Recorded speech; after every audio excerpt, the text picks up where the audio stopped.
This is Thoughts Become Things. With each episode, we'll help you reach the highest creative potential that God has for you. With your host, a teacher, life coach, a dream coach, and motivational speaker, Jeremy Lopez.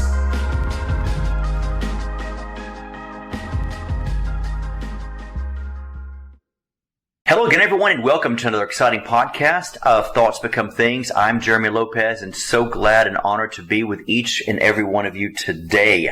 I really am. It's going to be a beautiful, wonderful day today, and the sun is out here in beautiful Alabama, so I'm really thrilled today that we have some sunshine. We've had tons of rain the past couple of weeks, and I'm glad now that we are experiencing this amazing day of sun. The sun will come out tomorrow. Thank God it finally did. So I'm so glad for that. So on this podcast today, I usually talk about a lot of positive things, and we usually talk about things such as, law of attraction from a faith point of view, from a biblical point of view, how to begin to attract the things God has for us in our lives. But today I'm going to take a little turn because I want to talk about some traits that are very important for many of us. Now, once again, I'm going to talk about a little bit about traits of the Jezebel spirit. Now, many of you know me, know that I normally don't talk about any kind of spirit and demon and devil and all the other stuff because it's just not a New Testament theology, yes, to be honest with you, to focus on that kind of stuff. Plus, once again, Jesus made an open show of the enemy, so why even discuss his name or bring him up? Who cares, right? We're empowered. We're the ones now that are empowered to be sons of God, to be able to manifest and attract and create. And so why talk about anything else, right? But the reason why I want to talk about this today is simply because of the fact that it's important for us to understand exactly traits, and once again, you don't have to call the Jezebel spirit, I'm not one to call everything, spirit.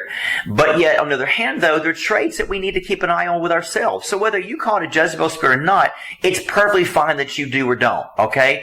The understanding is basically, do you have these traits? These are traits that we all have to learn to overcome in our lives. Every one of us have to, because it's important that we learn to understand exactly how things function and flow within our lives and how things begin to unravel before we realize that we are allowing things to unravel, and so we want to keep an eye on ourselves. Self-reflection is very important to us. So today I want to talk about some of the traits of a Jezebel spirit, because God knows we don't need to open ourselves up to anything that's not of God, not in anything that's not of good reports, praiseworthy, think upon these things mentality, anything contrary to that, we don't want to open the door for. So let's talk about that today. So when we deal with a Jezebel spirit or things actually that we need to work on, and a lot of times Jezebel, that sort of presence of the traits, I should say, actually come through woundedness, believe it or not. Abandonment, rejection, I'm not good enough, my siblings are better than I am, they're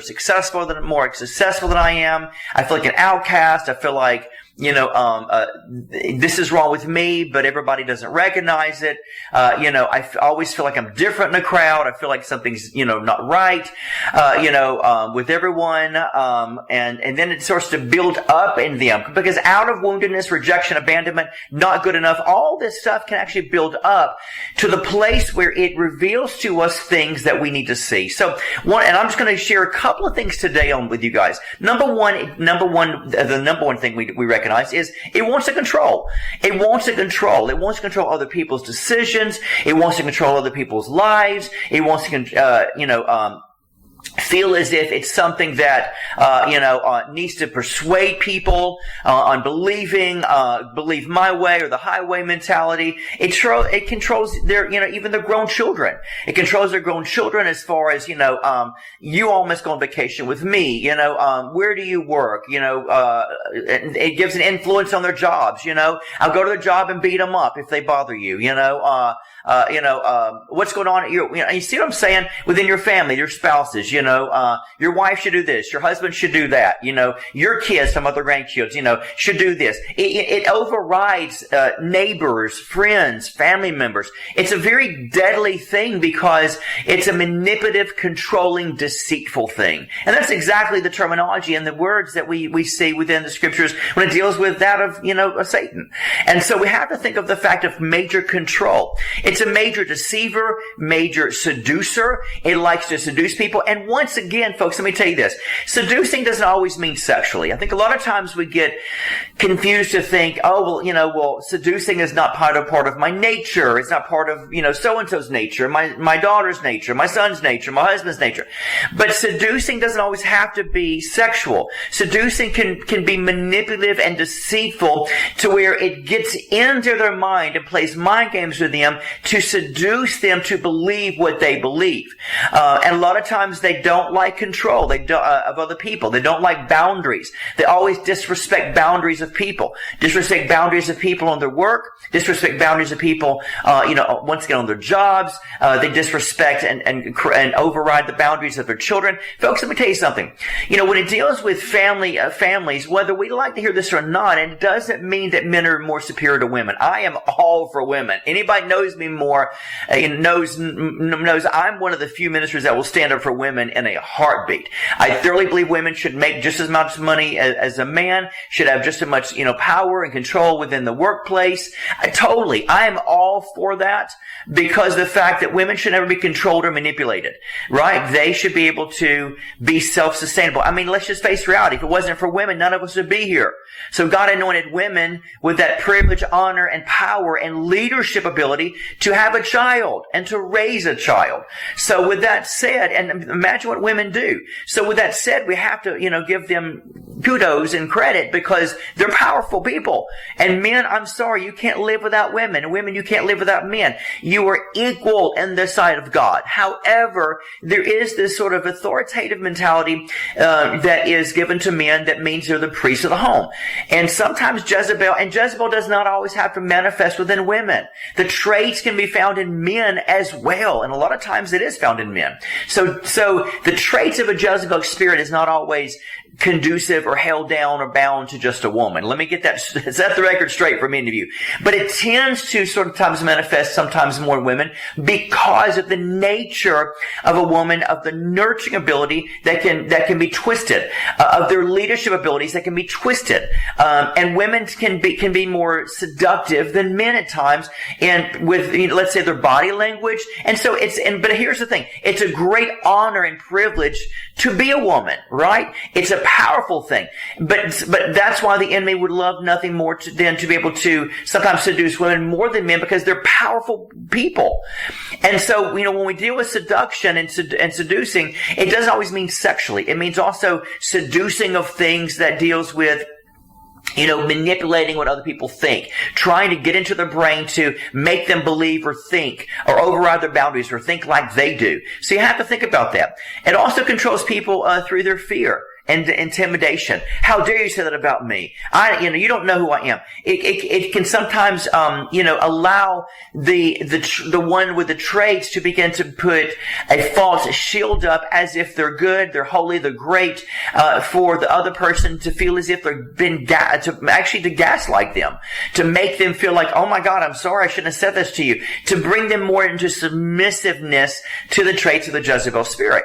So you have to think about things like that. A lot of times it will gather information to use against others. That happens a lot in the traits of a Jezebel spirit. It gathers information. It gathers data about you. It gathers weaknesses about you. I know what you did. I know what you did. They can say things such as, I know what you did. I can use it against you, if you don't do this for me. And sometimes it can actually go the opposite extreme to where it's that place where I know what you did. Don't worry. I wouldn't tell other people, but if you do this, if you work with me, it's called blackmail in a nice, loving, kind way. So you have to think on that level of what it can do to people. And I wanted to sort of bring these points up to you guys. Today is basically an introduction, because it's very important to understand exactly where these traits come in, but also understand the traits that we can have. And what I'd like to do is possibly continue this one more time, maybe on Monday morning in our live, or maybe next Wednesday in our podcast, because I just want to sort of give a finale. I don't want to spend a lot of time on that. I'm not wanting to write a book on stuff like this, nor am I one to carry out a 4-week series on some type of, evil and negative thing. But the truth is, it can happen to every one of us. And we need to keep an eye on ourselves to make sure that we're not doing this, or that it's not part of our lives for other people. So I'm going to continue this either Monday on our Facebook Live, on our YouTube or Instagram Live on Monday morning at 10 a.m.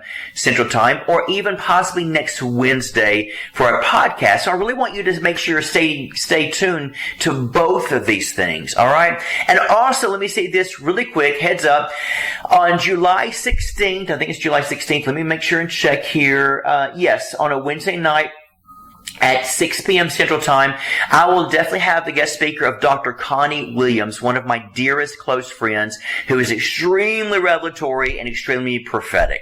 So make sure you stay tuned to that as well for our Prophetic Live Night event, July 16th. So you guys have a blessed day today, and once again, we'll get our feet wet in these traits here Monday or next Wednesday. So stay tuned and have a blessed, wonderful day. And as always, we always close the podcast with this. If you don't like your day, I have great news for you. Change your thoughts, and you'll change your life and your reality. God bless you. This has been the Thoughts Become Things podcast with Jeremy Lopez, helping you reach your highest creative potential that God has for you. For more episodes, products, and information on Jeremy, visit www.identitynetwork.net.